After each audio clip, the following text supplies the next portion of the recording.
Hello, hello. There he is, Jeff. Yeah, First time at Google LAX, yeah? it is. This is cool. I've been to a few Google places, and they're mind-blowing how different it is from anywhere else. We just got him a wellness shot.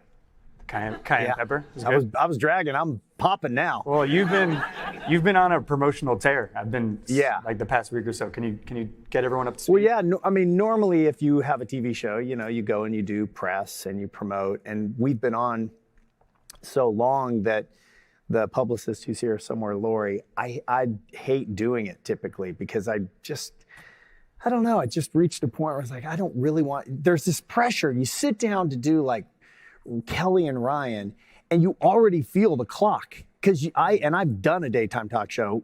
Wow, what a year that was! But you feel you have 3 minutes, and then so quickly your pace changes. Like, well, so then what happened was the dog ran up, and then he got hit by the car, and well, some other stuff happened. So I always feel that pressure. But for 40, I felt this pride, and like we worked really hard on this season. We just come off of your season, and so it's felt good. It's been really fun to talk about it. Yeah. Well, it's a bit serendipitous that we have you here in LA, because for everyone who doesn't know, I'm Googler in New York City, and we were attempting to get him out there, and he was just there for Jimmy Fallon, right, Elvis Duran show, whatever. And you had, as far as I know, all of Monday, February 3rd blocked off, and afternoon time on February 4th, and our friggin' team at Google couldn't find a room to take him. So really? I pushed it. I was like, but we got to do it. Like, how can we do it? And they're like, well, we have a room in LA. How does that happen? I don't know. But hey, now we got everyone here. So yeah. That's cool. Great. Thanks for coming out. This is the last interview I'm doing before we premiere tonight. So it's really cool. And I get to lay back with you, and it's casual and chill. And there we go. Yeah. EK chilling. Oh my God. If not for that, you might have won. Yeah, seriously. Seriously. So everybody, we're gonna take it way back to 2000. We're gonna ask Jeff a couple questions about how it all started, how it all began. We're then gonna fast forward to season 40, what we can expect for tonight's premiere. Okay. In the middle, we're gonna get to know Jeff, his hot takes, his preferences on Survivor and non-Survivor. And we got some special clips as well. Oh, nice. Now, as far as I know, and this is my experience, I don't know if it's the same for you, but like I feel like Survivor fans come in two camps. We have the super fans who bring their mom and sit front row. We already met. And then we have folks like my friends who are like, wait, that show is still on. Yeah. So before we get started, I want to get everyone Right? You're right. It's exactly it. Yeah. First, I guess, why is that?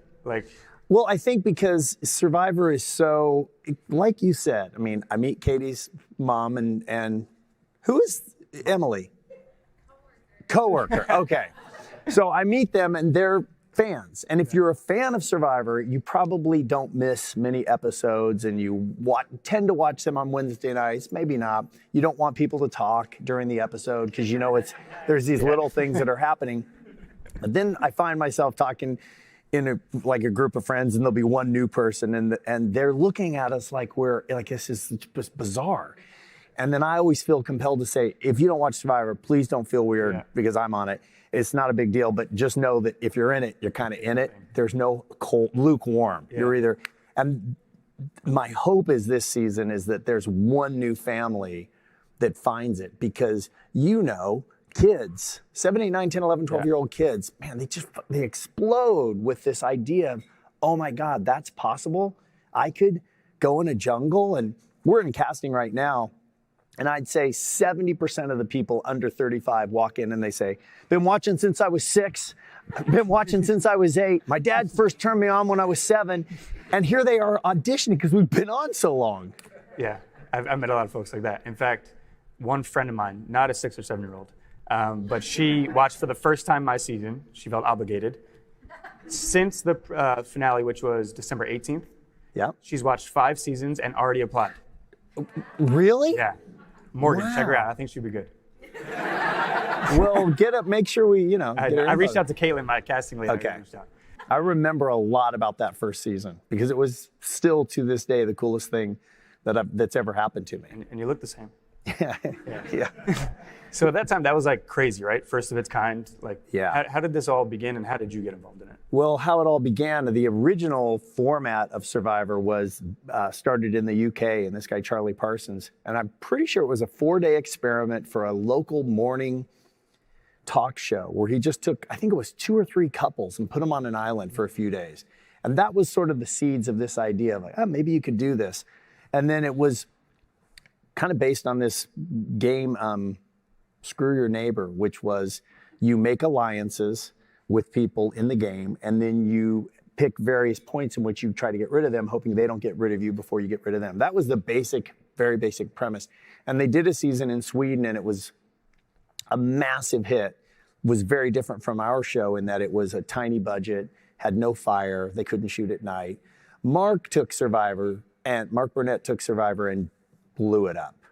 And what was cool about that summer was that I had moved from New York to LA and I really wanted to do something that had storytelling in it. And all the stuff I was getting offered was like dating shows where you read a prompter and say, this next couple hopes that they'll find a house.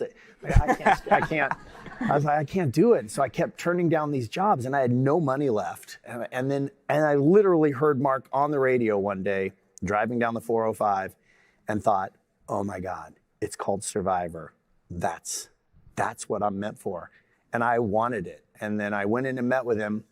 I was lucky enough to get a meeting, and it didn't go that well.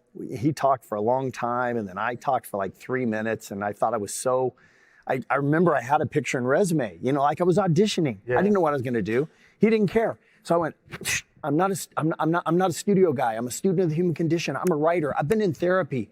I get this show. And he literally goes, very nice to meet you. Okay, the door is right over there. Okay, great. He did, and I left, and I'm not exaggerating when I say I went home and went, who else could do this but me? And I knew every other person that was sort of did what I did. There wasn't really host. It was more just like personality storytellers. I didn't hear from him for months, and I thought, man, I guess I was just way off because I thought for sure I was meant for it. And then I ultimately ended up getting a call and got it. Yeah. Sounds similar to mine. Yeah. So I submitted my tape. This was September 2018. Heard back from Caitlin, the casting lady, that same night.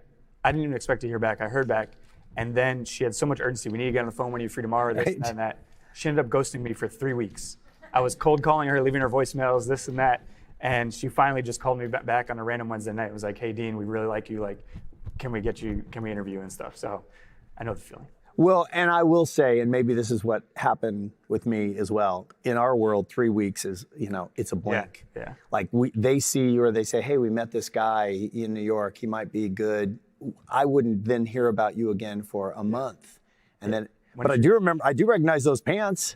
I wore these on purpose. Tell him about it.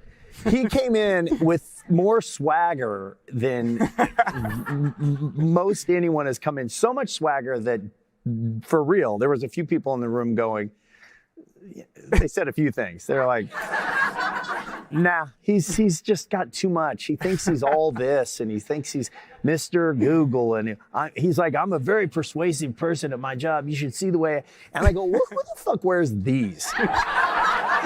No, he asked, where do I get a pair of those? And do you think I could pull them off? And I think I said no, and that's what got us on the wrong footing. No, it was never on the wrong footing. No, okay. No. But you're right. I did go home, and I asked our kids who are teenagers. I showed them these on Amazon. I found them. I said, hey, there was this guy in today. It was kind of cool. It's like a sweatpant, but it kind of looks like a dress pant. And they both looked at me like, are you high? You are way too old to wear something that we should be wearing, Dad. But no, you were always in the mix. Part of the process is really to see beyond the psych tests we do or the medical tests or any of that stuff. It's also just to see, what do you like? Yeah. What do you like if somebody pokes you in the chest, which is super annoying? Yeah. Some people get really annoyed. Some people don't seem to mind. You never deviated. This is what all my notes about you said. He's never not this guy. I don't know, I'm DK chilling, man. I'm fine. Take me or leave me. I don't care. That's exactly how it is, though. So at the casting finale, right, you do a bunch of pre-screening calls and the Skype interviews. Then you get called to finals, which is a week in LA. They put you in a hotel, and basically you're in the room working, doing your Google work, whatever. And then you get a call on the hotel phone say, hey, come to suite XYZ. They mic you up before you enter, go in the suite, and there's a chair like this with a green screen, lights and cameras already facing it. And then he's there with all the other producers and all these CBS, probably like 15 people in a hotel suite. And like the nerves just start It's going. pretty intimidating. And so my comfort position is just like, what's up, guys? How are you? And then like the energy takes over. But yeah, the cross leg is a signature. Everyone saw it at Tribal Council too. Yes. Yeah. Back to season 1. Yeah. You get the gig. Yeah. What do you think would happen? You thought you'd be here at 40, or what were your initial No, expectations? I remember going on. I was the last person hired, and we got there, and Mark said, "Well, what are you going to wear?" And he had these shirts that CBS had designed, and they literally had the CBS insignia with this eyeball and CBS right here, and here it said CBS, and here it said CBS, and I just went, oh man, I just don't. That's not what I'm seeing. This feels like I'm a sports announcer. What do you want to wear? I go, just normal clothes, like a normal person. So we were in Malaysia and we go to this clothing store, and the only thing they have are these giant shirts and shorts. Mm-hmm. And if you really go watch season 1, my clothes look like 4 people. My dad could have worn them. But the night I really remember cluing in on it was, I'd been there one day and we'd kind of been walking around, and he was sort of explaining more of the show to me. And then he said, they're going to run a tribal council tonight. We're going to go check it out. They're building the set. And we showed up, and there was a guy there, Barry, who was running tribal, like practicing a Q&A and testing lighting and where the flame's going to be. And Mark said, let's go watch him and see what he's doing. And I had some instinct. I said, I don't want to see anybody do it. This is like birthing something new. You hired me. Brother, just let me birth it with you, because then I'll always be mocking him for the rest of my career. And I knew he was uncertain, because he had that look like, oh my God, you're that guy? You're the guy that can't, But he let me go. In the same way that he wanted to put an earpiece in my ear so that he could talk to me during tribal and say, ask Dean this question. Like they do. Do you not have that? No. Wow, I assumed you had it the whole time. Really? Yeah. Yeah, no. I mean, the questions he asks are so pointed, right? And like, I feel like you could see us like tap Tommy on the knee, and like you're asking all these. It's impressive. It's very impressive. Well, thanks. But I think it's because of the imbalance of power. I don't have anything at stake. True. So I'm always aware that when I'm not looking to cause any trouble at tribal. I'm just looking to ask questions. Leading questions. Yes, but meaning like, I'm just saying, I don't come in with an agenda to cause problems. I come in with an agenda to get the story. Mm-hmm. And I do notice people, it's amazing how many people still roll their eyes. They can't stop it because you hear something that's annoying and you're like, yeah. And then like, what's wrong? It's just the dumbest thing. You just said that. And then I'm like, now we're going. All you need is a little dash of Nora in there. Yes. Yeah, Nora always helps. So an iconic first season, obviously. I just heard the other night, the finale had 52 million viewers. 72. 72 million viewers. For reference, the Oscars on Sunday had 24 million. Yeah. Crazy. Yeah, that was a crazy phenomenon. Yeah. I went to New York after the finale for something, maybe to do an interview or something, and several people told me the same story. They said, you should have been here. That night of the finale, everybody in Manhattan had their windows open, and you could hear from the street people groaning when Richard was declared the winner. It was that big of a shared moment. It's awesome. Yeah. Did you know, did you need the viewers, the ratings as validation, or was there perhaps a moment on the island when you were filming where you're like, this is going to be something? Well, okay, there is a story that I don't know if we've ever really told this story or not, but I'll make it short. We were trying to figure out the show, and part of the show was going to be reward challenges, and the reward challenges were to incentivize you to play harder because you could finally get something to eat or a cushion or whatever. But we hadn't figured out that they needed to escalate. Like the hierarchy of needs, you can't give somebody a steak and then the next time give them a piece of bread. They're like, but I already had a steak. But we hadn't, it seems so simple, but we hadn't figured that out. And we had done some rewards, and there was a sponsor. There were several sponsors that season, which is how Mark sold the show. Every network had said no. Nobody's interested in this idea of abandoning people. And Mark, every network passed. It's a famous story. in Hollywood because of the success of the show. But Mark then went out to sponsors like Target and Budweiser and Scholl's inserts. And every week he would hand me a new product. He's like, all right, it's a shoe insert, Jeff. And you know, think about it. It'd be really nice to have a cushion in your shoe right now, wouldn't it? But I think it was Budweiser, the beer company was there, and they were, so the prize was going to be one cold beer. That was the prize. And we thought, that sounds pretty cool, because we were always trying to, like, it's not a chocolate bar, it's one piece of chocolate. It's not a six-pack, it's one beer, and you have to. And so tree mail gets to the tribes, they read it, and Richard Hatch says, basically, a beer? Let's just don't do it. Let's just tell them, let's show up and say we're not gonna do it. We want something else. He was holding us hostage. It was a beautiful leveraged move by him. But so word got back to us, just so you know, we're getting in the boat, and when we get there, they're not gonna participate. They're gonna say they want something else. So Mark huddles all of us, and as he's talking to us, all of the sponsor, the Bud Light, the Budweiser people, I remember this woman dressed in pure white, and the jungles are muddy. She's got mud all over here, and I know she's like, this is not what you thought this was gonna be. But they're coming in, and Mark says, you know, if they weren't here right now, I would go back to the players and say, I challenge you, because we'll just end the show right now. He was that kind of guy. Mm-hmm. But he said, I made a promise, I made a contract, I have a commitment. We have to put the beer. So we huddled around, we have a mutiny about to happen, we have the sponsors coming to see their beer, the contestants don't want their beer, and then John Kerhofer, one of the only other original guys, Mark said, we need an idea, and John said, you know, there's this thing on, I think, TBS or TNT called Dinner and a Movie. What if we make it dinner, like cold beer, and Mark goes, I got it. Okay, this is what it is. Jeff, when they get here, you tell them a cold beer, you wait for Richard to bite, and then you say, I wasn't finished. It's a cold beer and as much spaghetti as you can eat while you watch the first 15 minutes of the show you are starring in. Wow. And it worked. Richard, everybody was like, oh my God, Richard, you're such an idiot. This is a great reward.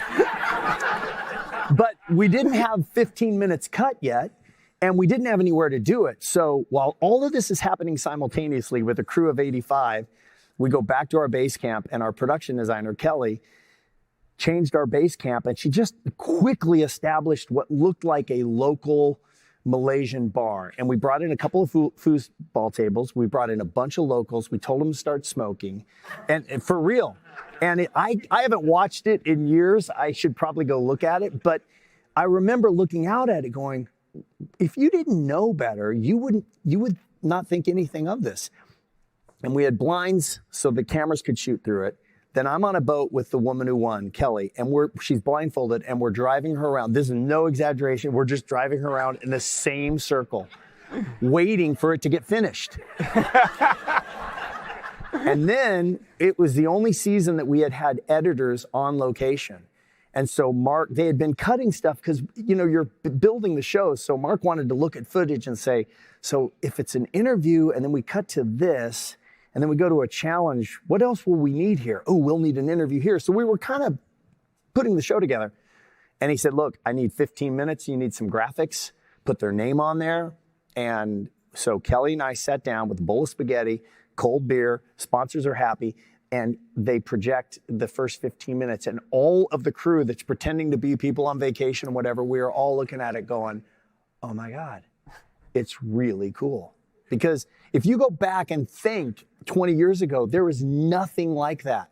What was standing on a boat saying they're going to jump off and be in the water. And so that was the moment where I went, I don't know if anyone will watch it or anyone will like it, but I know this is really cool. Cool. Really cool. Nice. Long story. First time telling it. I don't know if it's the first, I've told it, I just don't think I've ever seen anybody talk about it. And I think it's so, like, such a significant moment. Awesome. So 20 years. I Googled average lifespan of a TV show. It said 7 years, which I think is generous. Right. What makes Survivor so special? Probably the format. I mean, it really is a really simple idea. You take a group of strangers And you do two things. You force them to rely on each other to survive, and you force them to vote each other out to move forward. And then everything else that happens in that box, like you guys, I'm sure in your different departments, you have this, on one level, it's a constraint. This is what Google does, but we can do anything within that box that we want. And that's how I look at it. We have a very simple thing. And then I think the other half, and this is me patting ourselves on the back a little bit, is we work really hard to try to reinvent the show every single time. And it takes months and months to try to figure out that one little new nugget of something. And that's why when people cherry pick and they're like, didn't really like Edge of Extinction. I feel like, like, well, dude, I get it. Do you have an idea? Because I would love it. I heard, I don't know if anyone watched the Jimmy Fallon show with Jeff, but I heard a funny story there, how he emailed you an idea. Yeah. I don't know if you want to retell that one, or in general, like, where do the ideas come from? Just laying in bed in the shower and you... Well, if they're not coming from Fallon, I mean, Jimmy writes the like 3 a.m. emails, and it'll say in the subject line, here's one. And then about 20 minutes later, don't read the first one, read this one. He does that. So for everyone who doesn't know, he actually suggested the one on my season in which Rob and Sandra were in the boxes at Tribal Council.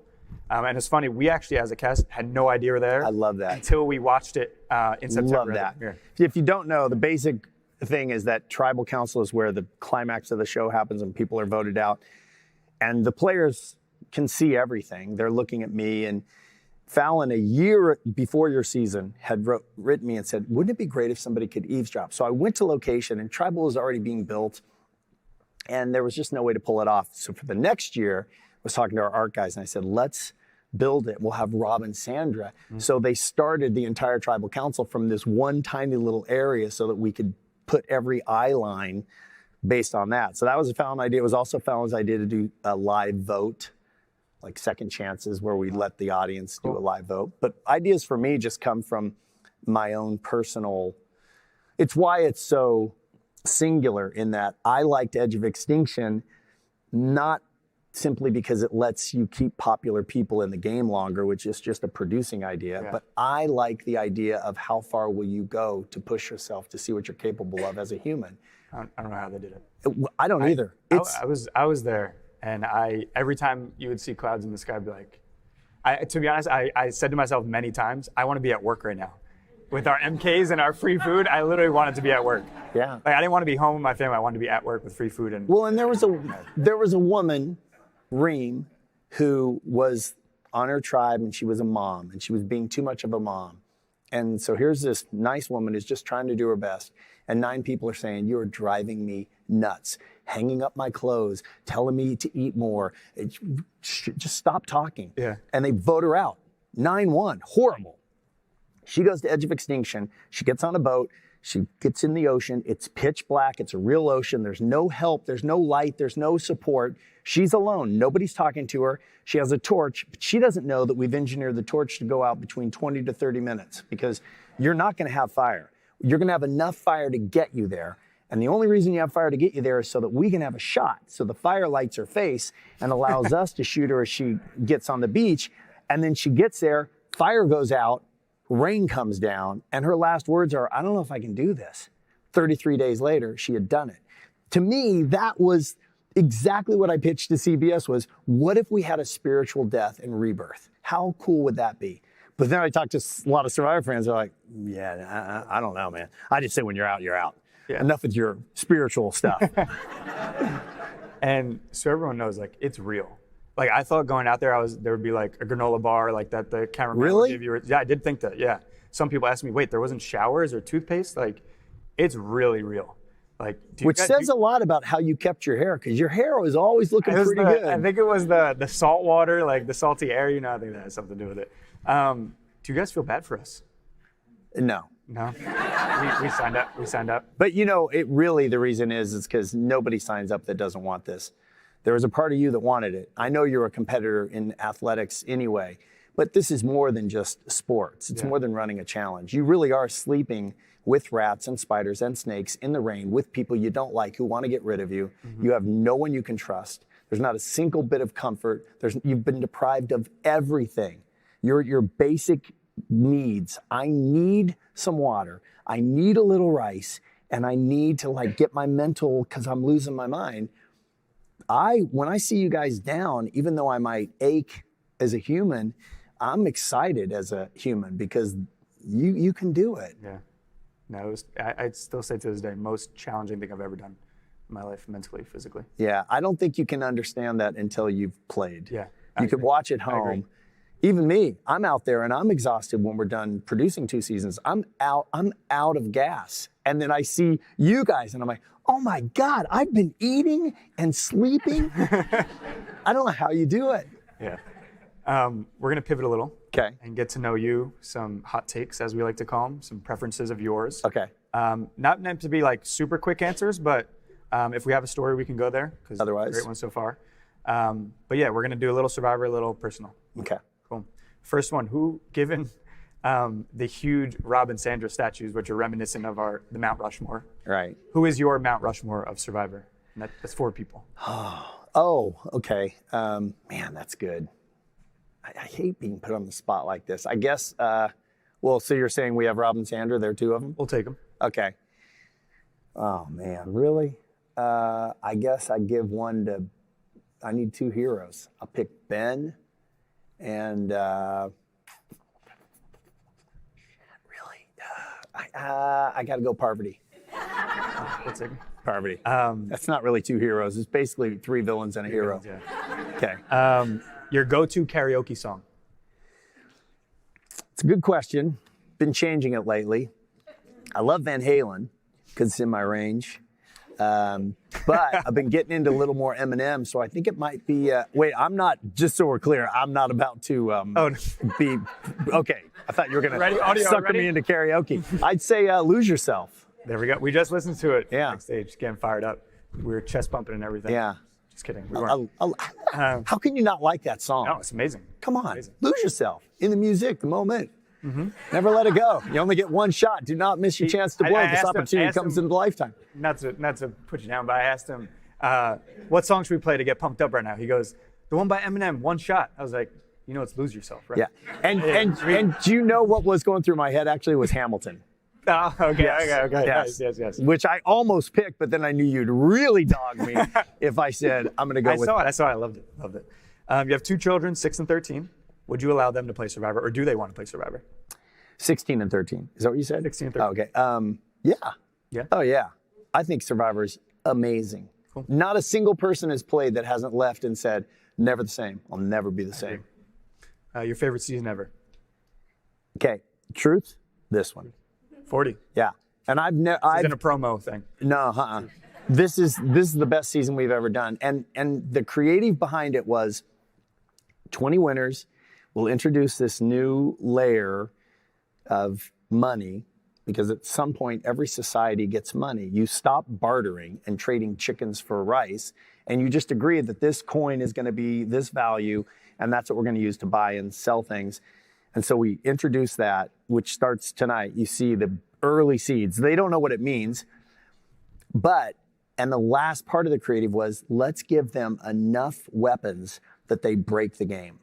That when this season's over, we just can't do it the same way again. Because I was running out of ideas, and it felt like we're like so fast. Let's just have them go until they literally kill each other. And that's what happens. It's relentless. Starts tonight. There's a scene early on where Ben is sitting in the jungle going, I can't believe I'm out here. I can't believe I'm with Rob. Rob at some point is going to try to get me to give him information, and I'm terrified that he'll do it, even though I know he's going to do it. That paranoia goes for 39 days, and when it's over and we get to final tribal and we have our final players, you can see in their face, it's like, they just got out of 30 years in prison. They just have nothing left. And then in 41, we're going to birth something new, bring money into a bigger way and just try to maybe reset and start over. Cool. One we love at Google for team icebreakers and stuff. Your first screen name on AOL or AIM or something like that. Oh, damn. This sucks. All right. It was. Don't we do it all the time? Yeah? It was first draft 2002 at AOL.com. Nice. And I've heard more embarrassing ones. okay. But the fact that it's AOL is what my kids are like. You had an AOL? Are you at AOL messaging right now, Dad? Really? This was one I got asked on pregame when we were out there. We got asked your favorite Jeff-ism. So for everyone who doesn't know, these are the sayings that he repeats all the time, such as the tribe has spoken, survivor's ready, things like that. Right. What is your favorite? Got nothing for you. Yeah. You know, though, the great thing about getting this gig is that there was nobody before me, so none of this, none of it is pre-planned. The got nothing for you was just one day. It was just a comment, kind of a lippy comment, but it really was just, I got nothing for you, grab your stuff, go back. And then I guess the next time we thought, I should say that again, and then it became a thing. And now it is fun because now you say things that players know you're gonna say, even though they're ridiculously corny, I still say them. Nice. I heard a fun story about tribe has spoken, and that's birth. Want to give us the... Yeah, so when we were, we still have a photo somewhere of a whiteboard, and we had walked through tribal council a couple of times, and we knew the beats that basically we were going to give them these torches, and then we would snuff the torch, and then they would leave, and that was it. But I kept feeling like the show Who Wants to Be a Millionaire was on, and Regis would always say, final answer? And everybody's walking around going, final answer? And so I was saying to the group of people I was working with, we need a final answer. Like, what's our final answer line? Because it's going to feel flat if they just walk off. And we were writing just ridiculous things. None of them made sense. They weren't memorable. They were always like, well, you should, I don't know, whatever. So we're getting ready for the first tribal. And Mark says, okay, you know, these are the beats. And I just wish I had a line to say. I can't think of anything good. And he goes, what do you mean? And I tell him, and he goes, oh, here's what you say. You say, well, obviously, your tribe don't want you around no more. That's exactly what he said. And I go, well, yeah, I don't know, Mark, that doesn't really, he goes, Jeff, I don't know what to tell you. The tribe has spoken. That's the way it goes. And I went, oh my God, dude, that's it. Tribe has spoken. That's fantastic. And then we were at the museum of, or the Hall of Fame of Television and Museum, some interview of importance in TV. And I'm sitting with Mark, and the interviewer says, who came up with the tribe has spoken? And Mark turns to me and he goes, I don't remember. Who did? I had that moment. I was like, oh my God, I could take it right now. Just take it. I had a little bird just go, just grab it. Just open your hand, grab it, and eat it. Did you take it? I didn't. Oh. You didn't pull a Dean taking the idol, Tommy and colorblind? No. No, that was good. Yeah. If you had a YouTube channel, yeah, non-Survivor related, what would it be? Man, if I had a YouTube channel, shit, give me a second here. God, everything that's coming to me is so bougie. It's just all lame. I'm prejudging all of them. I know I have a good idea somewhere in here, Dean. I just don't know what it is. What would you pick for me? I don't know you like Tutu personally. To be honest. I don't know. How to wear black every day and make it look stylish? Yeah. Something like that. Better than I got. Cool. No cooking with Jeff to come. What Survivor moment shocked you the most? If it were a blindside? I think what shocked me the most, there was this, I don't know if anybody saw this season Survivor Cambodia, or I think it was Ko-Rong, but in Cambodia, we had a really hot day, an unusually hot day, and we were in the dirt, and we had these giant sand pits, and they were big. They were probably like, half of this stage and deep, and we had hidden one flag, I think, somewhere straight down. And this one tribe just couldn't find it. And they're all digging, and they're all digging. And first one woman got sort of hyperventilated, and she was in the sand, and I asked her if she was okay. And then this Sydney, this woman, and then this, oh my gosh, what's his name? Oh my God, I can't believe his name. Most dramatic moment, I can't remember his name. Anyway, another guy, they kept digging, and then they finally found the bag, but just as the challenge was ending, they both dropped. And it was this really dramatic moment. And Sydney is a weightlifter, super fit, beautiful body. She had stuff coming out of the side of her mouth, like just foam and juice and everything. And then the other guy was just out. completely out. And our medical team ran in and we broke the fourth wall. And I was yelling things like, we need ice, we need coolers, we need umbrellas. And it was super scary. And he was out for about 20 minutes. And I was holding his head. And our doctor was not even dealing with Sydney. He was looking at her saying, she's fine, he's not. And you know when they put that oxygen mask on and you always see the person go, they put it on and nothing happened. And I remember thinking, well, that's such a lie on the movies when they show you that. And he was sitting like that and I'm yelling for the helicopter. I'm looking at our safety team going, where is the helicopter? And Dr. Joe, he is just pumping things and vital signs and look, give me one of those blue things, put it in his nose, put this thing in his arm. And I'm just holding him. And our director, Dave Dryden, had this, he's a huge dude, and he had this huge chunk of ice, holding it on his chest, trying to lower his body temperature while he's saying, camera B, get a shot of the monitor. Somebody tilt over to here, tilt up to, like we broke every wall. It was, forget the TV show.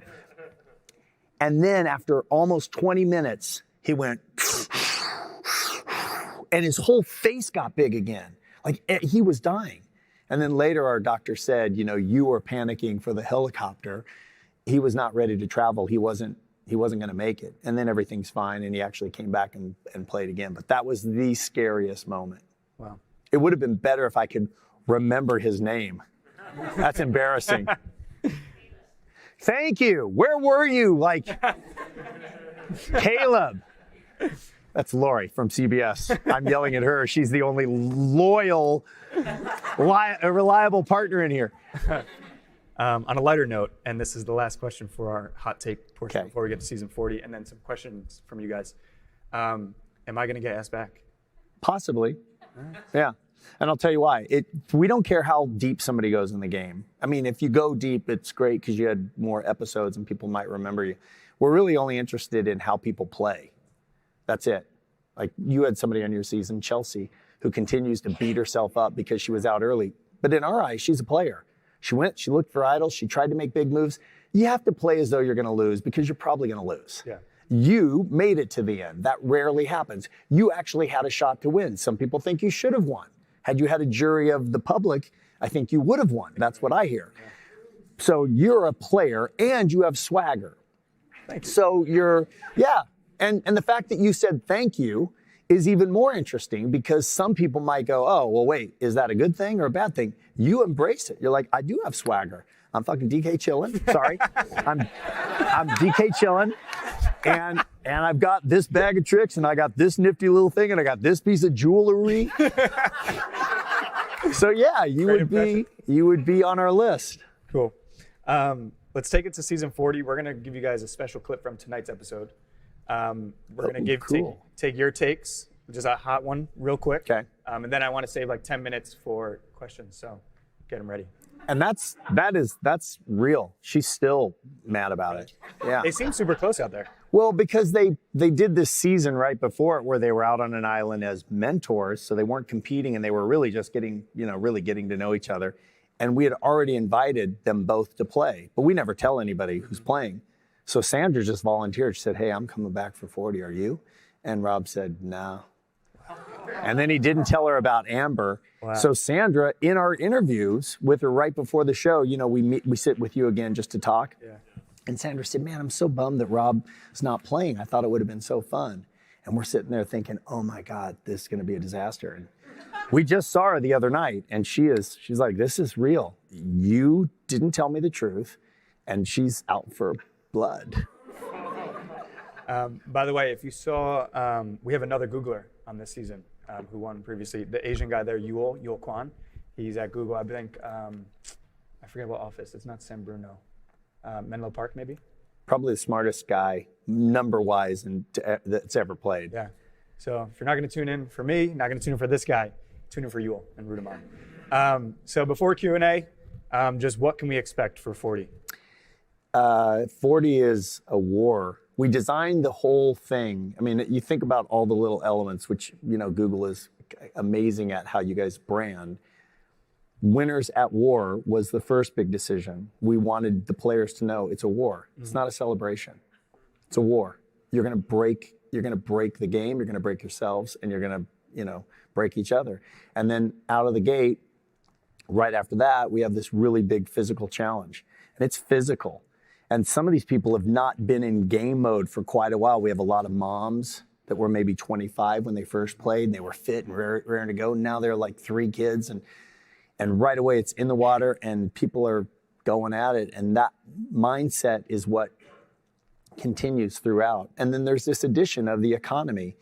And I'm not the brightest guy with math and stuff. And so I was trying to figure out, how's the economy going to work? If we're the Federal Reserve, we have this much money we're going to put into this world. How much do we give the game? And how do we make sure that money stays in the game enough so that there's an incentive to try to get all of it, but that you can't get so much that you can dictate the entire game? So we did a lot of math trying to figure out how that was going to work. And then the other part of the equation was having edge of extinction be one part of supply and the game be the other part of demand. And both sides have what the other needs. And that's the biggest twist this season. And you'll see in the first episode, the players don't quite get it, but they know they have these tokens and they know something's up. And then there's an event that happens and somebody begins to realize this has to involve edge of extinction. This is going to change the game completely. Really cool. Yeah, it's fun. Nice. First of all, thank you so much to you both for being here. I think I speak for all of the Survivor fans. You are such a legend. Oh, thanks for having me. You're a legend too. Thank you. Honestly, surreal that you're here. Question for Dean outside of, I want you to introduce me to your casting person too. But when you left this season, did you feel like No Regrets played the best game I could, or did you overanalyze it the entire time? Do you still do that now? A little of both.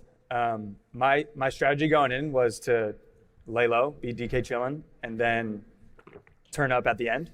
I think Joe Anglin always would say that you can't, like a horse race, you can't come out of the gates too strong, wait till the end. That was my strategy. And could I have asked for a better execution of my strategy? Absolutely not. To think come on strong at the end, I had no idea it would entail what actually turned out to happen. So to have that explosive end, no regrets, absolutely in my strategy. However, I remember right after Final Tribal Council, that next morning, the plane ride home, I have a whole notepad of gosh, when Tommy said this at Final Tribal, I should have said this and this and this and this. And then it kind of all came back to me at the finale there when Tommy was announced the winner. And I was like, damn. But I don't know, no regrets. I mean, our brains are so mishmash at Final Tribal Council, and it's so long. And you're getting beat up. Yeah. Everybody's hammering you. Yeah. But my favorite part of the season, it was you in the very last episode when we had Rob and Sandra out there building this shelter. There were so many layers of the pitch to get Rob and Sandra to say yes, starting with we'll build a giant statue of you. No, the shelter? Yeah. And that was the other pitch to Rob, was he wanted to do a home remodeling show. And I said, well, how about this? We'll put you on this island and you'll build the biggest shelter in the history of Survivor. And he goes, all right, this is what I'm gonna need. And he starts immediately going, I'm gonna need 2 shovels. I'm gonna need 3 hammers. Don't give me any of those cheap nails. Give me real stuff. Yeah, he built that. He can build. We just talked to him and he said, I can do anything on a renovation. I'll do every single thing in the house. He built it. He built this huge, he called it moon view or something, where they had a big net and they would just sit there and look at the stars at night. But the coolest part was that, do you guys know this guy, the game Exploding Kittens? Yeah.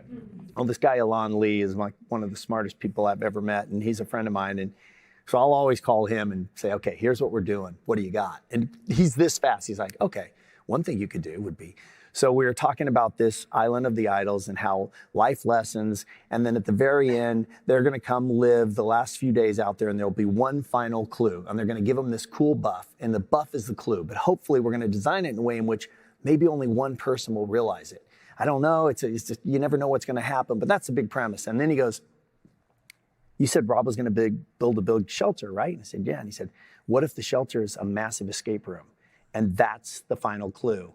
So it was Alon Lee's idea, and then we just started executing, and then you are the one that, Tommy figures it out, and you're the one that starts putting things, and there's a spot where you grab a machete and you wedge this thing open and you grab it and you put it back.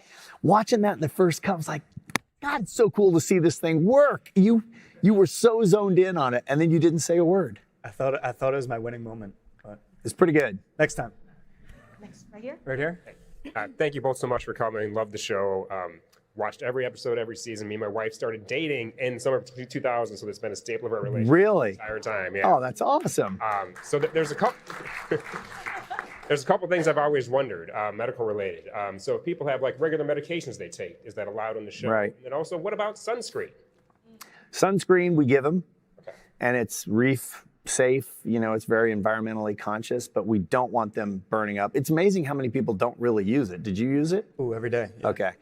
And then, Still got the best tan of my life, though. yeah, exactly. Even when that. you use it. Yeah. Medications, yes, in theory, yes, you could have a daily medication. It would depend what the medication is. If it was something that you had to have or else you might be physically in trouble, then you probably wouldn't get on because our doctors would say it's too big a risk. And if it was something that was giving you some kind of an advantage, then we probably wouldn't let you use it. So it's kind of a case-by-case basis. Medical marijuana? Yeah, no. It's not a bad reward idea, though. We probably have like one or two more, I think. Where is it back there? You said you're a student of the human condition. Right. Lofty words, I know. Hopefully we all aspire to be students. Through these 20 years, what are one or two aspects of the human condition that really resonated or stuck with you through this process? It's a great question. I'll just riff on thoughts. But the first thing that goes through my head is that for the most part, I think we all think we're doing the right thing, which is why we can watch the show and go, why would you do that? Why would she say that? Don't you realize that's insulting? Or like when I said, you got swagger, and he goes, thank you. You know, there'll be people at home going, oh my God, he doesn't even realize that was an insult. No, I didn't say it was an insult. That's you putting your judgment on me saying you had swagger. So that's one of the things that makes the show so cool is we all think we're right. And I think the other is what really drives me, or another one that really drives me is we are capable of so much more. We just don't apply ourselves. We don't either put ourselves in the situations or we're afraid to seek them out. But when you come on a show like Survivor and you have to jump off of a boat into the middle of an ocean with a bunch of strangers, and then you come up onto a beach with people you don't know, and then it starts to rain, which happens a lot on day one, and then you have to build a shelter, and then you're freezing and your clothes are wet. Do I take my shirt off? I'm not super comfortable doing it. All of those things just get at who we are as humans. But the reason I continue to thrive for me emotionally is that I'm just watching us live. We're all seeking something. And the biggest thing personally is I thought I was the center of the universe in season 1. I think I viewed the world only through my filters. How lucky I am that I get to do this show. How lucky I am. And through watching people play and realizing we're all trying to figure it out, each season I feel like I mature a little more. Like I'm a work in progress for sure, but a little more understanding. Man, I'm the center of the universe, but I'm a grain of sand on the earth, and I just got to find my place. And I know it's made me more patient. I can listen to answers longer. You know, I don't feel like I have to jump in and have an opinion on things. And I don't know if that answers your question, but Very much so. Thank you. cool. Thanks. That's a deep question to follow, but one of my favorite parts of the game is the evolution and the twist and how it changes every season. Are there any twists or changes that were your favorites over the year that never made the show? None that didn't make it. None that didn't. There's a couple that we did there's two that we did that I didn't like. I'm realizing how this is going to sound. Neither of them were really ideas I wanted to do or my ideas. They were both Mark's. But look, he's in the Hall of Fame. He can have some bad ideas. But one was, we did this thing where we brought back people, we called them the outcasts, and we voted people out. They went to a hotel and ate and had a shower. And then Mark said, we should just bring them back. That would blow their minds. And all of us were like, but that's fundamentally wrong. And we did it. It was criticized. And I've said, like, man, I'm no genius. I didn't think it was a good idea. The other one was this idea called the Medallion of Power, which, oh my God.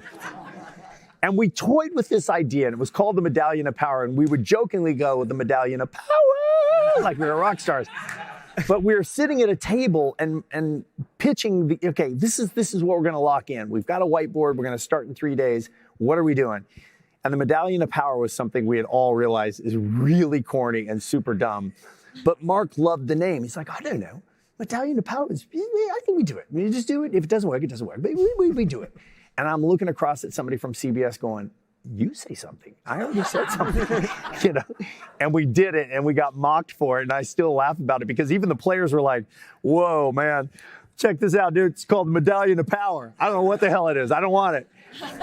But for the most part, here's how and I keep referencing you guys because I feel like Google it kind of embodies this idea, but we just try things. And as long as I'm, blessed with being the showrunner, we're going to try things that I think are interesting or that I can see some path to get there, even if it's not my idea. If I can't see a path for me, we're not doing it because I have to be able to understand what it is. So whether it's Edge of Extinction, Island of the Idols and Edge of Extinction both came from desperate nights of what are we going to do? And then Island of the Idols was, what if we made them gods? What if we had gods? Like Zeus. And that was the pitch. And I called our art guys and said, what if we had a Mount Rushmore and we made these giant heads? And they said, give us a day. And they called us back and he said, Zach and Dax said, oh man, we can't do that. It's just no way in the middle of the ocean to build what you want, but we can do really cool banners. And that was an unusual no from them. And I remember on the phone going, yeah, banners aren't going to cut it. We should be able to do this. And then I didn't hear from them for like 3 weeks. And when they called back and said, here's the plan. We're doing 3D photos.